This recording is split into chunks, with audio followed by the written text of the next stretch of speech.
So what I wanted to do was just set up this section in terms of slides, where we go from creating inclusive customer experiences. Now, I've got a real beef about that. So you'll see that being elevated. What I wanted to do is really trigger and stimulate a provocative debate, because too often in companies, it's just one of those things that is talked about. It sits in a strategy document, but the operational side of the business just doesn't deliver, because it just goes back to what the business needs.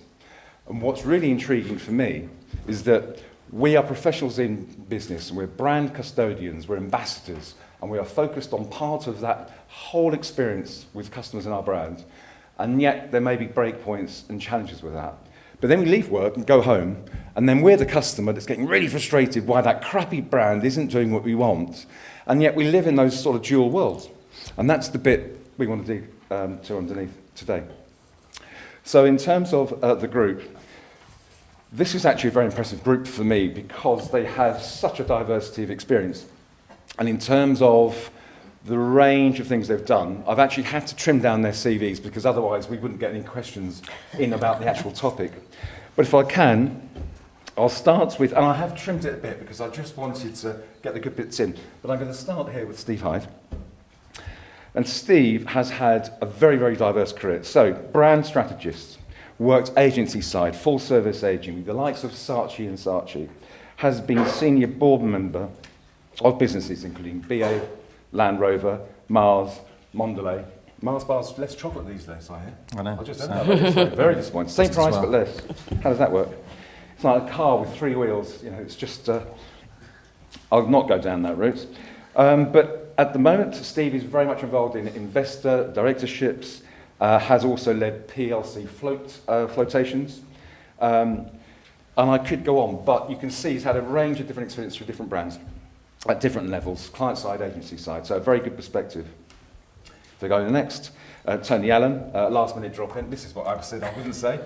No, but an invited guest. So he's the executive director of the Institute of Engineering Technology, 155,000 members, 148 countries. Broadly speaking, 20 years experience across the range of disciplines, sales, marketing, commercial, both B2B, B2C. And the thing you didn't know about our esteemed colleague here is she is a fanatical BMX racer. More on that later, I think. Then if we move across, we have Julie Kennedy. Now, Julia, I really had to do some cropping on this one. So broadly speaking, 20 years digital experience, wide range of industries, e-commerce, telecoms, gaming, media, fintech, manufacturing, distribution, and has built user experience across brands such as Amazon, Vodafone, Betfair, DMG Media, Capital One, and currently Saint-Gobain, which is the global building materials distribution company. So that's Monday and Tuesday covered. What about the rest of the week? We'll come to later. And last but not least, Jivesh, Juneja, who is currently in Nissan and is the expert within digital customer experience and analytics. So under the skin of the engine, understanding how the components come together. So I think some really exciting spaces about where does it break down, what is repaired, how is it fixed, how is it more seamless. So I think we've got some nice stimulating areas to go there. Because from, if I simplify my concern about where we go with AI technology, it's almost like the innovation comes in, but it takes away the actual experiences, because you can have individual bits of a jigsaw coming together, but all it takes is one piece missing. So all of these different units working on their section, but no one seems to own the end-to-end. But if you flip that over and you're a customer side, you only see that one process. You're just on the other end of the experience, but from an internal engine point of view, or from a departmental point of view, there are breakdowns. There's clear breakdowns. It's a bit like if you took if you do a tug-of-war team, there's 2 teams facing each other, exactly the same in every way, from height, physique, strength, stamina, determination, and they're ready to pull. You'd say who's going to have a likely chance of winning every time. But if I then took one of those teams and took one player and just rotated them to face the wrong way, now who do you think is going to win? And that's where I come in terms of the customer experience. It needs everything pulling in the same direction consistently every time, and it doesn't, frankly, because, as you're about to hear, in terms of my examples, so you would have been very fair with the marketeer opportunist, which is Tim Fishbourne, and a lot of these, I'm not going to go through them, you can see them for yourselves, but a lot of it is there's blah, blah, blah in organisations. And if there's a problem, it's another department. So that's the first part of the breakdown. And customers are often referred to as problems because they're interrupting the day, and there's a department for that crap. And that's, again, where the problems start to emerge. So this isn't new. This has been going on forever. But even though technology's come in, it doesn't necessarily mean it solves it. From my perspective, it's about individuals owning it and carrying it beyond where it needs to be in terms of their function. So I'll give you a more simpler version of that. I checked in here last night and got the hotel room key. They said, oh, it's down the end of the corridor. And I was looking for my room number, but psychologically, on the floor next to the door, which turned out to be mine, were empty glasses, wine glasses, and on the other side was a dirty towel. And so I thought, and I subconsciously realised, well, that's obviously not mine, so I don't need to look at the number. And I skipped past, I thought, I'm now at number 5. Where's number 4 gone? So I went back, and I had to do a double take going, so I stood outside, gently tapping the door, thinking this is going to be awkward. And bottom line is, it's empty. They cleaned the room. They just didn't, someone else, or they didn't finish that part of the process. So there was a breakdown. At a very binary level, I now think, well, if that's the level of detail they miss outside the room, I just felt, what am I going to be looking for that's missing inside the room? So the nugget of fear and doubt came in. And that is the principle of where I wanted to explore. So again, and this is another part of the whole bot thing personally drives me mad. So I now start playing with them. So I get deviated from my actual mission by going, let's see if I can work this bot. So anyway, this is all of those things where you go through this process so that extra hurdles creep in. And you think, I just want to speak to a human being, please. And you could spend a lunch hour, and then you end up online going, because that's how they refer you now, because it's cheaper for them, not convenient for you. So it starts off randomly. It doesn't matter about the overall topic. That's a generic sentence. Where can you put your email in? Can I have more detail from you? Can you tell me more about you?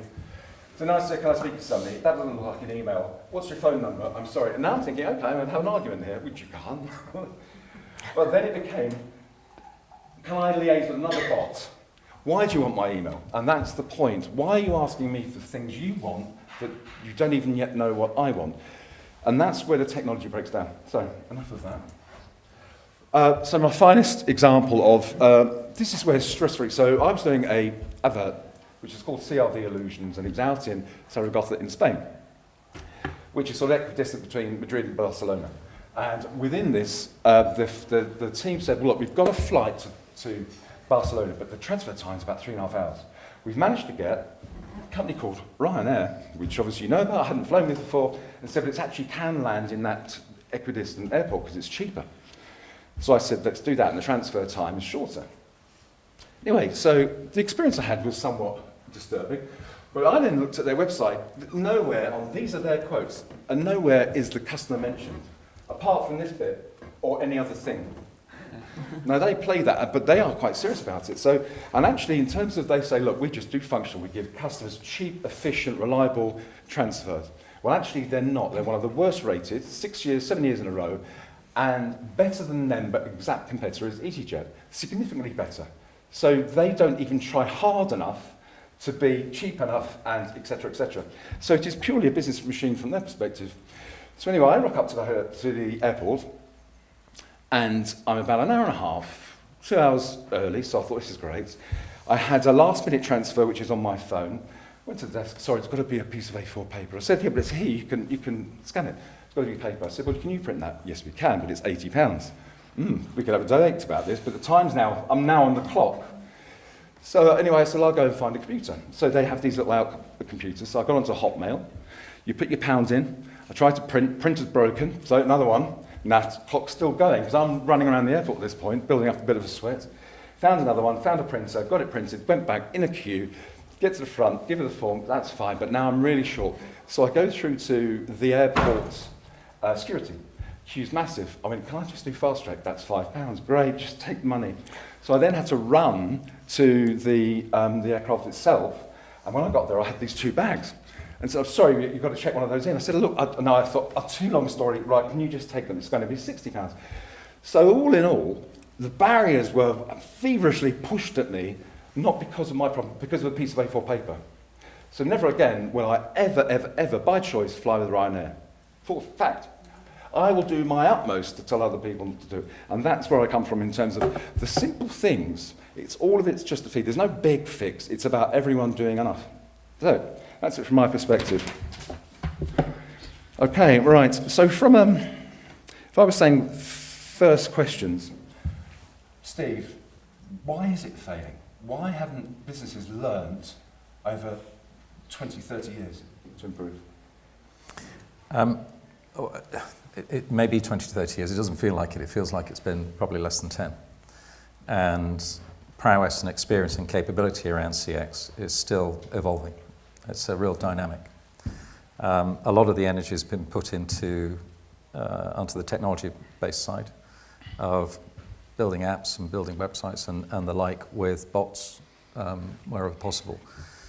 And so you've got individuals who are expert or purportedly experts in designing and developing that, and that is separate from the human experience side. So you've still got companies trying to bring together their various parts, much as you've said. And the customer, it's a perfect litmus test for customer experience in terms of it's the overall. I guess it comes down to strategically what was the business trying to do, and where did it start? What was its start point? It didn't look internally. It was something we were touching on last night in terms of culture. If you can bring everybody together to resonate around a single thing, what would it be? And I think that there is one thing that is common to all companies that will certainly have an impact on CX, and that is respect the customer. In everything you do, in every way you do it, respect the customer. And if you hold to that, and everybody in your employment holds to that, and every supplier that works for you holds to that, you will even out these inconsistencies, which is why customers still get horrendous experiences. Some get great ones. I think we also need to respect the fact that increasingly a lot of people would prefer to deal with a machine and not with a human. I don't know whether COVID's made that even more the case or not, but it does mean that if we're going to have a technology-based interface on customer experience, it's got to be really good. It cannot have the sort of experiences that you had. But for me, overall, it's still an immature industry in terms of CX. It's still early days. There's a lot to learn. But it seems to me that newer companies are better at that than legacy companies. They're starting fresh, starting clean, and customer experience is right at the forefront of what they're trying to do. Okay, and for the others, taking Steve's point and elevating it, so this whole digital experience, and people have to care enough. So the human interaction of somebody applying that technology and caring enough is the good experience versus the bad experience. Same company, same process, but somebody's just gone and done that. What do you see as being the challenges, and how do we overcome that so everyone cares? Because if the employer isn't cherishing the people that work for them, then actually they start to care less. And so no matter how sophisticated everything else is. So how do you see the solution within that? I think it's, from a customer's perspective, how they go, this is seamless. What's happened? Well, first of all, to back up Steve's point, this isn't a marketing problem or a digital experience problem. This is a company problem. It has to be fully embedded and believed deep down in that company's strategy and the company's purpose to put the customer first. And I think if you don't do that, that's where you start to get the break points. If nobody cares and nobody really puts the customer first, all the way down the line, if you don't deliver out front and really back it up behind, right through the operational line, even down to finance, I've had an experience where we've had a customer previously say, I will not pay your invoices because you sent them 7 times to a different centre and I didn't get them, and therefore I'm not paying until you sort your experience out. So it's every single department is responsible for the customer experience, and that really is deep down in putting a customer-first mentality and a customer-centric mentality into the business, and it starts there. Great. So actually now that elevates to another angle I want to approach, and that'll be for the guys at the end. So my background's automotive, and one of the biggest differences, and I managed the dealer network when I was in the sales side, and I had all of the independent dealers, and these are people with their own business, so it's their money, their mortgage, their debt, their risk, and they're working in the business day and night, and that's their stress point. They've got to make this work. But the bigger the organisations like Reg Vardy's and whatnot, the big super groups, what transitions, when you talk about the right experience, the right teams, is you were saying you've got to get the right people in, but if they keep rotating, and the cycle changes and the culture changes, there's never a fixed point. So from a car dealership point of view, dealers that were independent, it was their business and they were there every day overseeing end to end, they were 3 times more profitable on average than every other dealer that was part of a group. Part of that reason is because when you're a bigger group, you're more just sort of divisioned into sections, and you're seeing it as a job, not as your life. And I think so when you own it, and you own it for 30 years, you see that embedded. So much so that customers would say, well, if they change the brand name at the top, I'll change the brand too. They won't leave the dealership, and they're prepared to pay more. That's why they make so much more money. So that value isn't price, it is total knowledge that they get what they want. So how do we deal with the challenge of changes to the cycle where businesses say, I don't need to care because I'll be moved on in 2 years?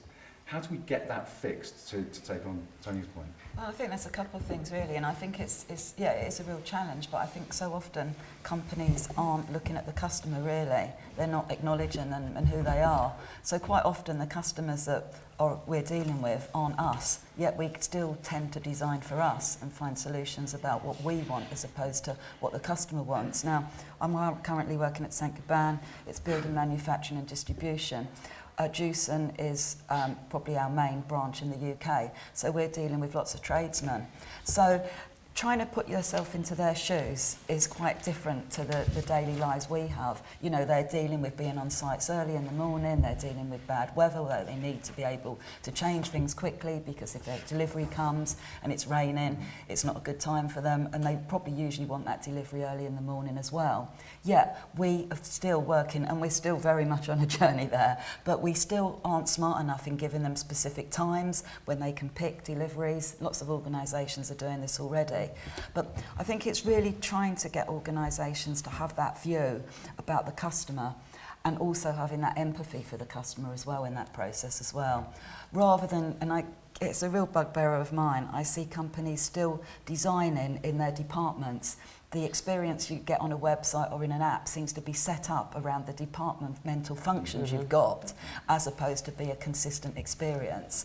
And I think this is quite often harder in companies that have got bricks and mortar and online as well, where some organisations such as, obviously Amazon's got distribution as well, but in a way you're bringing this all together through one sort of portal. You're not going out to other places to collect stuff or have some stuff delivered from a sort of bricks and mortar place as well. So for me, that's some of the challenges. You've got to bring those things together, and that's a journey to go on. And it's harder in older companies. You mentioned, lots of organisations. Quite often older places have got legacy software and apps, different APIs that it takes a lot of work to bring them together, where in a way a startup's got that benefit of being, much easier to move fast and move more agile. Which neatly leads to the experts in that field that looks across the whole spectrum. Yeah, I think it's absolutely right point. In addition to the organization culture being committed to the customer, there needs to be organizational change. And at a very fundamental, having people that are looking at the end-to-end customer journey, having people from the business identifying these customer pain points, and then operationally putting these plans into action. So at Nissan, we have, I'm part of something called the customer experience team, which essentially owns the end-to-end customer experience. So before this, we had different departments, like you mentioned. We had after sales, we have sales, we have financing, and there are different departments in the company that have different customer experience ideologies, and they built out these different apps, and you end up with a completely fragmented system with 5 apps for one customer, with 7 different accounts, one for financing, one for getting service, one for your connected services, and it's absolutely terrible. And so now we have an organization that sits on top of everyone else, coordinates the efforts, identifies the pain points, and puts in place action plans to actually solve every single customer pain point. Do you know, it almost feels like you're saying that there are circumstances where technology actually disrupts, doesn't enhance the experience. You know, if you took that out, maybe things could actually go better in a more basic way as opposed to being overanalyzed. Before I ask the next question, and it's a collective one, so we'll just move along the panel. I really like your feedback as well. So we've got about another 10 minutes. So if you're thinking of some questions now, the benefit to you today is you just throw it back. We are just giving opinions. We might be right, we might be wrong, but it's a view and it's just supposed to stimulate. So the more you throw back and we get the debate going, the better for a collective. So do feel free, shove your arm up and go for it, as you should do the rest of the day. So in terms of the awkward question that I come to for the panel. So in no particular order and of question, what I'm interested in is, given what we know about the sort of theoretical side of it, the customer inside work, the person inside, using technology, etc., who owns what, I'd quite like to explore failure. And in the context of failure, what examples and personal examples of your own experience, be it a customer or functional, where a brand went wrong and you just knew, if only they did that, why didn't they do that? You know, not the overcomplicated stuff, what was missing? And that you thought, that actually is informing me, not necessarily in the same sector or context, but just the way processes work. But second to that is if you can then lead on to what successes you achieved, having learnt those lessons and thought, right, I need to approach things differently because you're absorbing all of those personal experiences. Steve, would you like to start? Thanks. Break it down. I'll take it outside of the normal field. I'll more on a B2B side than a B2C side, but it's the same principle of customer and client. I was committed to work for a particular company by way of finding them a very senior executive. And it's a very well-known company that was mentioned yesterday as one of the top organizations for brand purpose. Probably the one that appears at the top of the rankings, maybe something to do with Project Sunlight, possibly. And so I was representing them to some very senior people who we were looking to engage in that organization. And so I had an expectation as to the way that client was going to behave. And it was inconsistent with that I'd understood was embedded in their behavioral values. And not only did I refuse to do the job, I refused to put any of the candidates forward because I thought it was inappropriate for them to expect something that wasn't going to be borne out in reality, and with an organisation that big, they were unlikely to be able to change it. So that was really, really disappointing. For another organisation that was much, much smaller, that behaved incredibly well and were heartfelt and really cared about what they were doing, I became so engaged with the consistency of their approach to everything. Not only was I compelled to want to do it, I went overboard, and they're a third sector business, so I did the whole assignment for free. And we really put our backs into it and produced a great candidate. And that was the difference because of the experience that I had and the judgments that I then subsequently made. So you do something badly, much like you with Ryanair, then as you've done today, you will amplify that to everybody and anybody. Exactly. You do something well, and you're given reason to do it well, then you're a positive advocate forever. Yeah. And every company needs to bear that in mind with every touch point. That's the opportunity, but that's the threat. They're not great examples, I'm afraid, but they're ones that come to mind. No, actually, it's the tiny, tiny pieces, isn't it? Because, as you said, and I strongly agree with it, because if somebody said, would you go to the hotel again? Well, it's funny, because the room is messy and the crap outside. Somewhere that puts a seed of doubt that says it goes down your shortlist, if not off the shortlist. And it's just a tiny thing. It's just one moment in time where that seamless experience in a physical presence disappeared. So the digital environment. But however, back to the question of what you either failed at or saw fail, and how you created something successful through learning points. Yeah, so I mean, I think we've all got numerous customer, personal customer experience challenges. But one that literally dropped into my inbox last week. We all know there's a big energy crisis, and I suppose I'm quite lucky in respect of being in the industry to recognise what this challenge was as soon as it appeared. But it was a well-known energy provider messaging me to tell me my bill was going up to £1,550 a month until April 23, when it would kindly go down to £1,300 a month. And that was coming out of my bank account and my next direct debit. So when I went onto the app and looked at it, it was already set there. So it'd gone up from my bill at the moment to £200 a month. And so I wrote back, and said, I think you have made a mistake here. Your algorithm has made a mistake. But my immediate, knowing that actually it'd be sorted out, because this company, I had every faith that it was a challenge and it was an algorithm problem, and faceless calculation that had been spurted out at me. But my heart immediately went out to those people that are really, really struggling.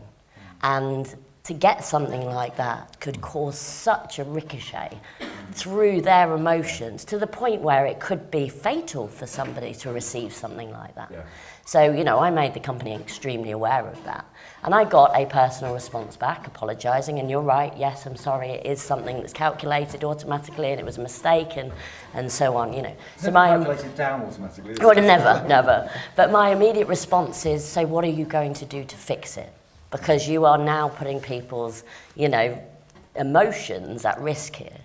And that can be, where it can, especially if there is a really struggling family who is at the end of the tether, you can imagine. So, we are juggling with people's lives, and to your point, Julie, empathy has to be at the core of everything we do. And of course, everybody makes mistakes sometimes. Companies make mistakes, but it's what we do in customer experience to rectify it immediately and put it right and own up to that mistake. Can I just ask a question? Sorry, just a quick one. Can I have the seat? Just a quick one, because I've had exactly the same experience with exactly the same company, and I would imagine that a good proportion of people in the room have had the same experience with the same company. What does that say? Right. I mean, it says we should never have monopolies for a start. Yes. But what does that say about the attention of large organisation? Because we are going to have a big representation of that. Yeah. That's not a single mistake. That's not an occasional error. That's an inbuilt culture. Well, and clearly an inbuilt digital intervention that is not working.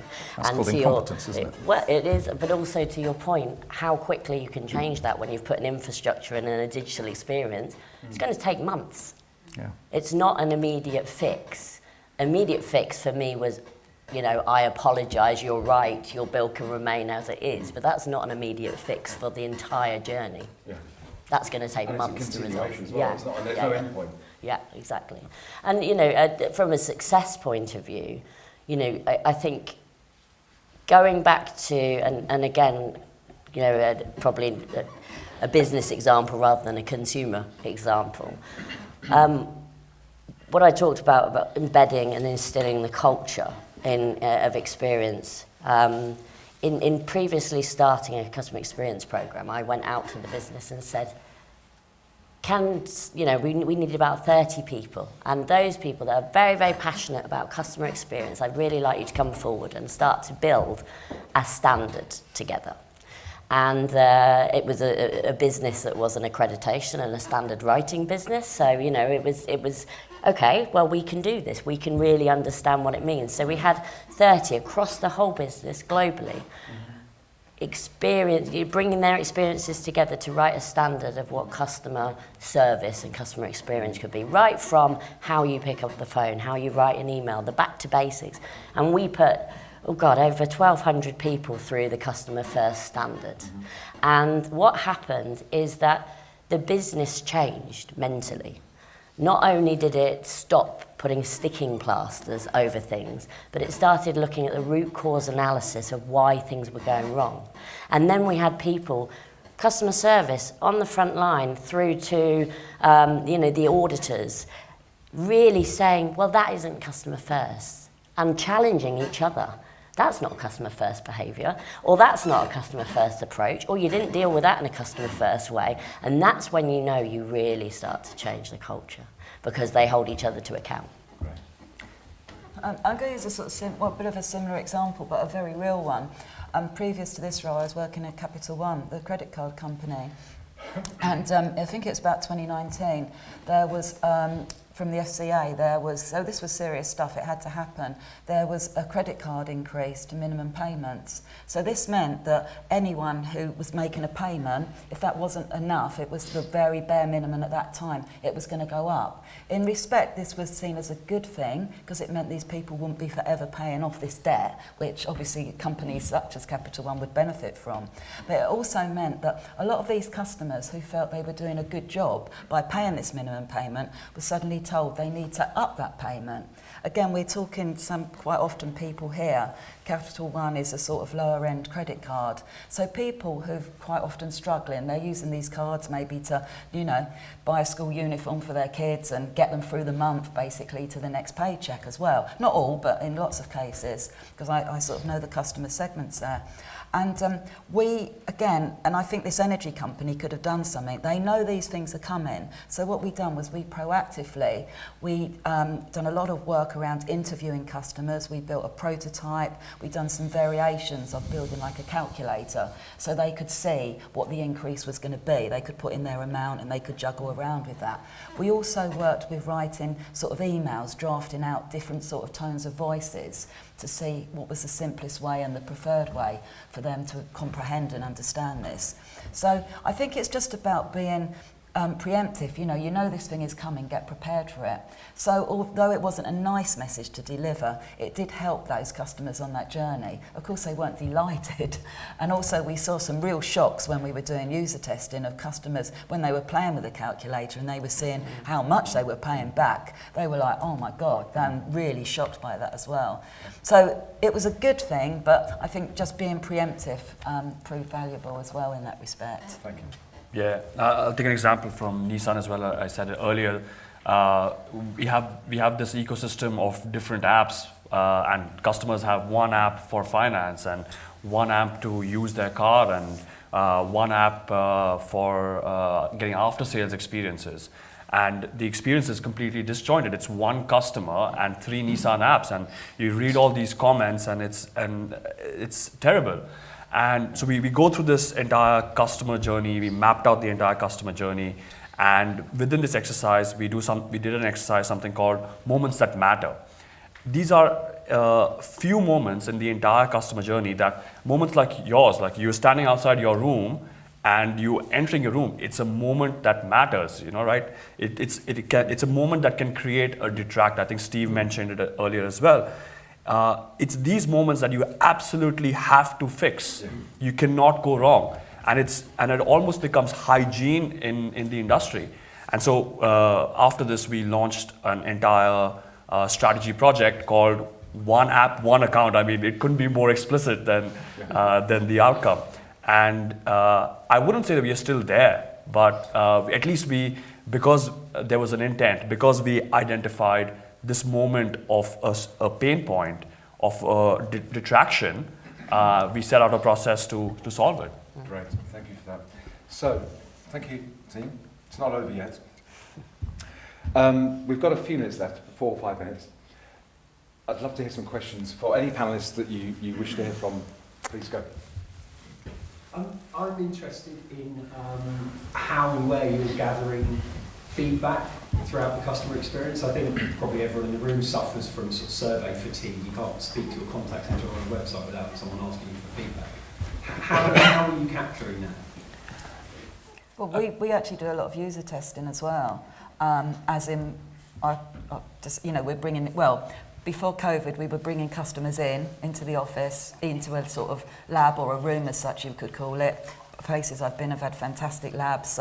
You rig something up, a couple of laptops, one room to another with some microphones, build a prototype, or it might be an existing website and get feedback from the customers.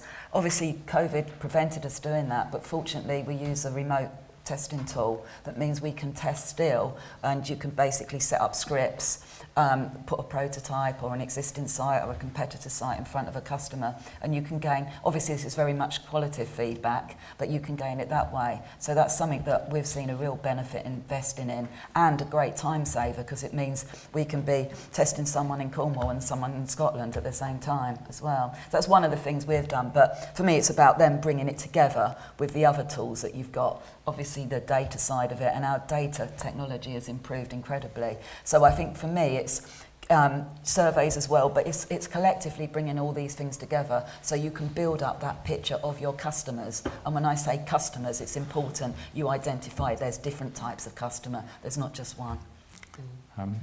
With one of the companies, we set out to put an online community together. So the community would have direct interface 24/7 on everything. And they talk to each other. And they compare notes, and we built the community up to over 100,000. This was to do with the female menopause. And they were very happy to talk about everything that's good, and anything that they feel could or should be done better, and in what way it could or should be done better. So you've got a live litmus test all of the time, and I think that given so much of our communication is operating within communities now, as opposed to us broadcasting at people, that's the best and most contemporary and sustainable way of getting live feedback. Yeah, I think for me it's about a multi-channel approach. It's got to be about layers. There's no one size fits all. We have a lot of success, for example, in social listening, and we are constantly listening about how our brand's talked about in places that are not visible to us. So it's important that, you know, you've got all of the regular, for example, we use Hotjar regularly to, you know, customer comments around whether it be events or membership or using a subscription service. But it's when people are speaking peer-to-peer that you really need to listen, because that's where they're telling the truth. And that's where you're hearing Martin moan about Ryanair, you know, and in real life time, and how many other people are liking or listening, and that's when you start to go, okay, we've got some break points, we need to fix it. I'm just saying, word of mouth is the best marketing I ever did. Yeah, absolutely. So I'm really conscious of time because we're just about to close. Has anyone else got a burning question? Yes, please. That arm was straight up. Yes. I think it's maybe a bit more of a comment, but it feels very different today with cultures within companies being very muddled because people are moving jobs much more often. And I think you add with that the sort of, and I'm not being ageist to talk, but the younger generation's attitude, which is maybe very different to what is a good customer service compared to ours. And I think it's become really hard to get a sort of a culture, and if you say you're going to roll out a customer first program, for everybody to do that, because it's just got very muddled.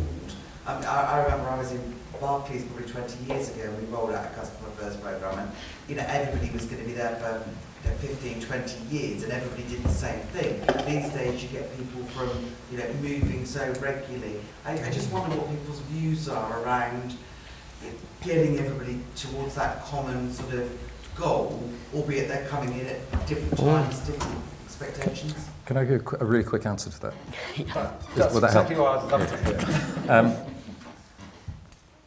If there's a single message that means something to everybody, and you can do it in every company, and that's that no employee should sit behind the brand that they work for. They should sit in front of it. And everything they do, in every action they do, whether they're there for 6 months or 6 years, is a contribution to that brand, because they are that brand for the period of time that they're there.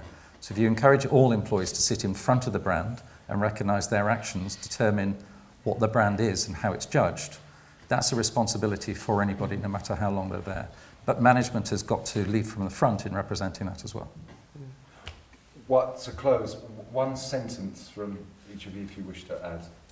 Yeah, so for me, again, it starts right in that employee attraction. It starts in induction. It is, you know, as Steve said, it's the how employees are retained and how they go through that process, of talent acquisition process, right from the beginning, and creating that customer first mentality and hiring for that customer first mentality, so people know what they expect and making that unequivocal. That's a long sentence. I guess, the onboarding, or even before onboarding. I mean, how many times have you applied for the job and the portal's just been crap that you've been trying to deal with, and you can't upload your CV and you can't attach other details, and it's just you thinking, or I'm thinking, well, how bad is this going to be? So I think you've really got to think, from that very first interaction for you as a company, if you want to attract the right people and retain them as well. Great. Yeah, I think once the company sets out to have an intention to be customer obsessed, you build out your customer experience team. I think that is a great place to start. Brilliant. Thank you so much, all of you, for taking the time out. And thank you again for just taking your time out of your day for the event. So we'll close it there. You are now invited to go and have some refreshments, and thereafter join your various workshops and seminar groups. But I believe the coffee area is just down the corridor here. So thank you again for your time.